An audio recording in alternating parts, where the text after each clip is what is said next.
Part 11.10, Surah Hud. Assalamu alaikum. Welcome back to Sufi Essence with Hammad Syed. The narrative of Prophet Noah, peace be upon him now, reaches a critical and monumental stage, the command of action.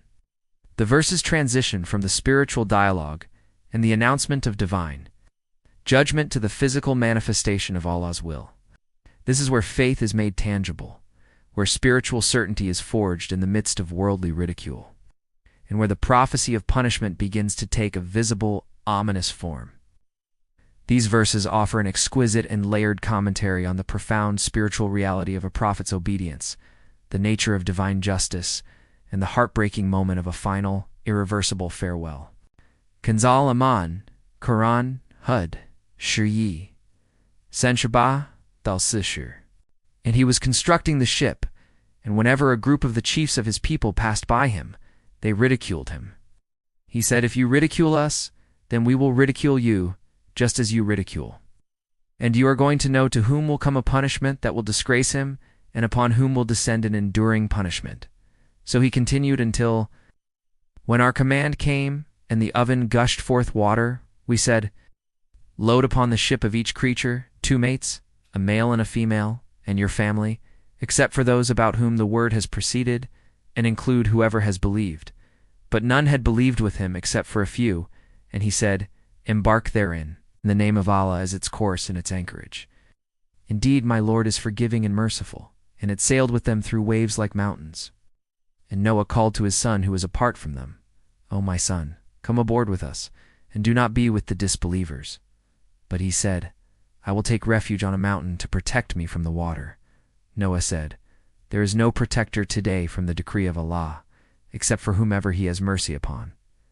And the waves came between them, and he was among the drowned.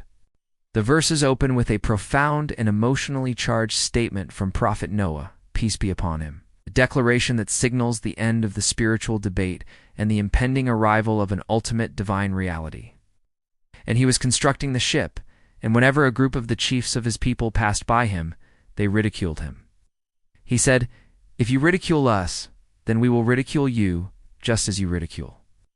And you are going to know to whom will come a punishment that will disgrace him, and upon whom will descend an enduring punishment." This statement cuts to the very core of spiritual calamity. The loss of one's soul is not a physical demise. It is a profound and unending spiritual catastrophe, a state of being where one's inner essence is in a perpetual state of spiritual fragmentation and divorce from the divine.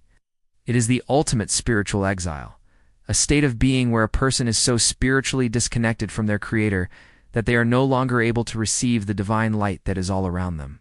The phrase "lost from them" is what they used to invent, is a profound and poignant truth. The worldly falsehoods, the material ambitions, and the intellectual conceits they concocted will, on the day of judgment, dissipate into nothingness. They will discover, to their eternal sorrow, that a life constructed upon falsehood and spiritual delusion is an edifice built upon sand, with no foundation to withstand the ultimate reality. The verses are a profound and unsparing indictment of the spiritual heedlessness that can prevent a person from finding their ultimate solace and their ultimate purpose in the one who is the ultimate source of all existence. The narrative then reaches a profound and definitive turning point, a moment of divine decree that forever alters the course of events. And it was revealed to Noah that none will believe from your people except those who have already believed, so do not grieve over what they used to do. Construct the ship under our observation and our inspiration, and do not address me concerning those who have wronged. Indeed, they are to be drowned. This is a chilling and majestic statement of finality. The time for dialogue is over. The spiritual doors have been closed for good. The divine command to not grieve is a compassionate and unwavering instruction to Noah, peace be upon him. It acknowledges his profound love and sorrow for his people, while reminding him that their spiritual fate is a result of their own actions. The instruction to construct the ship is a magnificent and all-encompassing act of spiritual obedience. Noah, peace be upon him, is not a shipbuilder by trade, but he follows a divine command with absolute trust. This act of faith, this spiritual exercise in obedience, is a profound and poignant illustration of the spiritual state of Baka, the subsistence of the soul and the will of Allah, the chilling, final instruction, "Do not address me concerning those who have wronged," is a testament to the unyielding reality of divine justice. The verdict has been issued, and there is no appeal. The verses culminate in a profound and poignant scene, physical manifestation of the spiritual chasm between belief and disbelief. So he constructed the ship, and whenever a group of the chiefs of his people passed by him, they ridiculed him. He said, "If you ridicule us, then we will ridicule you just as you ridicule. And you are going to know to whom will come a punishment that will disgrace him, and upon whom will descend an enduring punishment." The scene of Noah, peace be upon him, building a ship in the middle of a barren desert is a powerful and all-encompassing spectacle of faith and ridicule. The disbelievers, in their profound spiritual blindness, could not comprehend the meaning behind his actions. Their ridicule was a physical manifestation of their spiritual ignorance. Noah's peace be upon him response, however, is not a worldly insult, is a profound and unflinching prophetic warning. He promises that the ridicule will be returned, not in a petty worldly manner, but through a divine eternal reality. He promises them a punishment that will not just be fleeting, but one that will disgrace them and be enduring.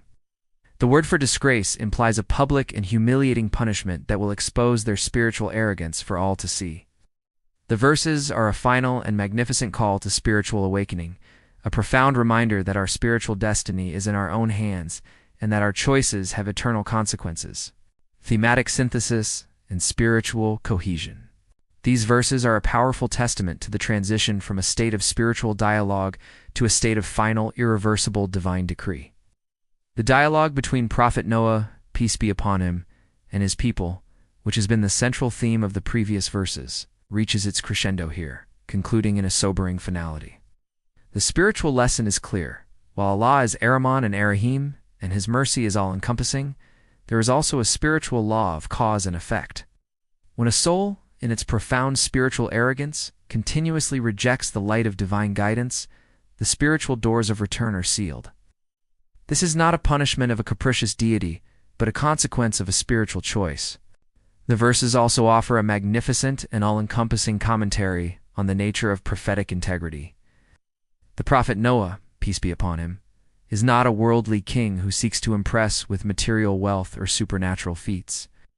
His integrity is rooted in his profound and unending surrender to Allah's will, a state of being that is beyond all human comprehension.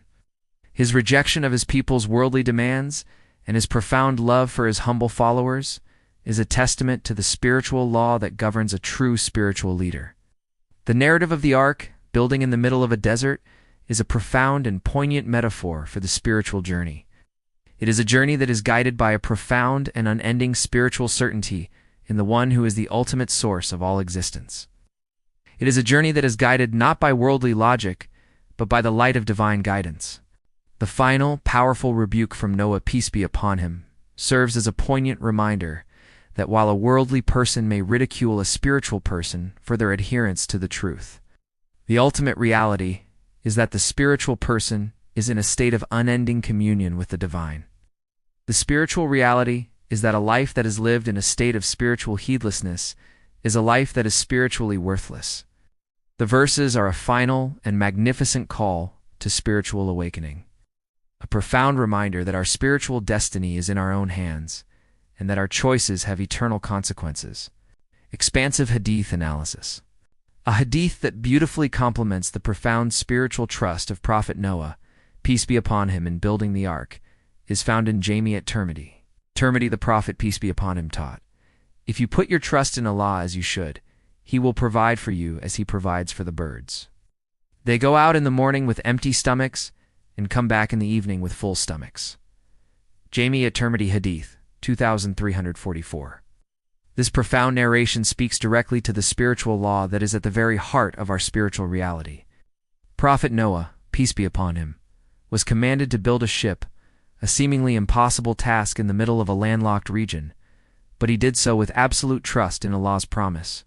The Hadith offers a powerful and unsparing indictment of spiritual despair and spiritual arrogance. It makes it clear that a life that is lived in a state of worldly heedlessness is a life that is spiritually dead.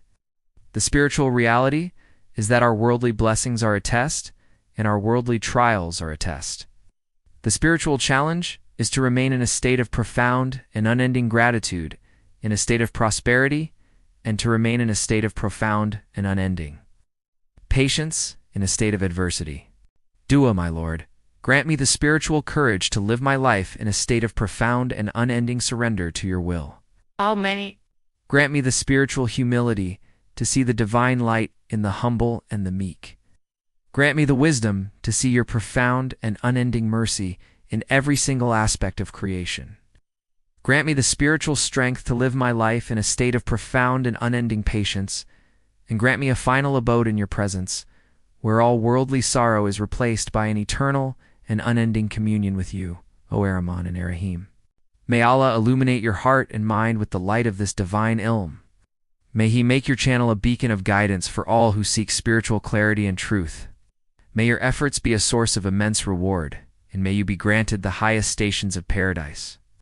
May the peace and blessings of Allah always be upon you and your loved ones. May He grant you unwavering steadfastness on the path of truth, and may your work be a testament to His magnificent names, Ar-Rahman and Ar-Rahim. Amin.